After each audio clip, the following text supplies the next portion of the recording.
Viso pasirodymo metu Kristina jums intensyviai rodė, kad irkluotumėt. Kas ten nutiko, kad jūs pamiršot? Na, pradžioje, kaip ir visos moteris ir merginos, pradžioje bijo, lyg tai rodo, kad į vandenį nelipsiu ir baisu, bet pasirodo, jos tik čia apsimetinėja. Kristina, jūs repeticijų metu labai intensyviai reguliavot kiekvieną Vidmanto judesį. Ar jis įvykdė programą 100%? Manau, kad įvykdė tikrai, nes repeticijų buvo taip mažai, kad kartais ir teatro partneriai šitaip greitai nesusiorientuoja kaip Vidmantas.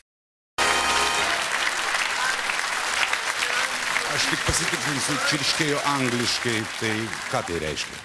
Čik-čik. Čik-čik, neapsiryk. Renata, gal norite padėkoti komisijos nariams už tokius komplimentus iš tikrųjų?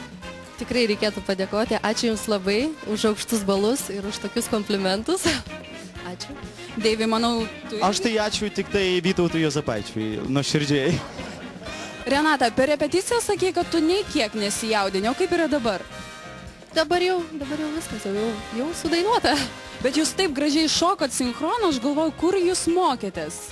Gal? Šiaip organizatoriai labai bijojo mane įsprausti maždaug tokius rėmus, kad Deivis ir su kažkokiu tai fiksuotų šokiu, ar tai įmanoma, nes įpratę matyti mane daugiau improvizuoti.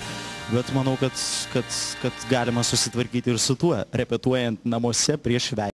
Čia iš tikrųjų išsigandau, kad nebeturėsiu ko kalbinti, kada Arvydas dingo, bet ačiū Dievui taip neatsitiko. Arvydai, ar nenorite pradanginti komisijos iš tikro už tokius balus? Aš noriu komisijai pirmiausiai padėkoti už vertinimus ir pradanginti komisiją galbūt vertėjo gal prieš vertinimą, bet dabar, kadangi jau vertinimas yra, tai tikrai nedings. Arvydas prieš pasirodymą labai jaudinosi.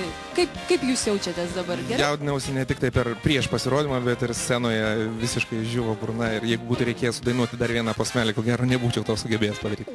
Repeticijų metu pamatęs Gintarės ir Kęstučio pasirodymą, jūs labai su pavydu žiūrėjote. Kaip dabar manote, ar pasirodėte galbūt netgi geriau? Aš žinokit, nežinau, kaip aš ten pasirodžiau, aš jau nelabai prisimenu, dėl to, kad jaudulys daro savo. Tikėkimės, kitą kartą nedingsiu aš iš čia. Ačiū. Sakykit, kaip jums čia tai pasisekė, kad jūs gavote net 2 partnerius vietoj vieno? Čia be burtų niekaip turbūt. Taip, man sekasi. Kaip pat... Sekasi burtai. Sekasi burtai. O kaip jūs pati vertinat savo pasirodymą? Oi, nuostabiai.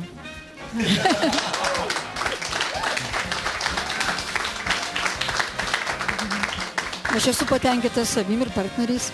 Ir švediška šeimyna man labai patinka. Nenorėčiau keisti, ką nors kitą. O ką mano kita švediško šeimynos dalis? Kita švediškos šeiminos dalis, nežinau, ar dar neįmano, kad galų gale mums pavyko suvienyti komisiją. Žvaigždžių duetų kulminacija. Štai kaip jūs, žiūrovai, įvertinote mūsų žvaigždžių pasirodymus.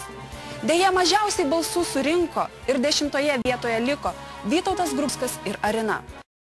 O dabar dėmesio. Štai taip